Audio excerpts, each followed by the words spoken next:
నిప్పులే శ్వాసగా గుండెలో ఆశగా తరతరాల ఎదురు చూపు నారా చంద్రబాబు నాయుడు అనే నేను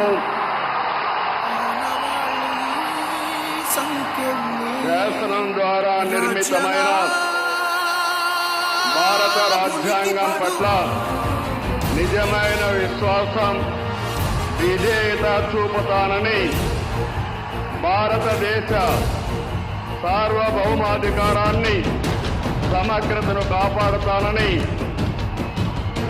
ఆంధ్రప్రదేశ్ రాష్ట్ర ముఖ్యమంత్రిగా నా కర్తవ్యాలను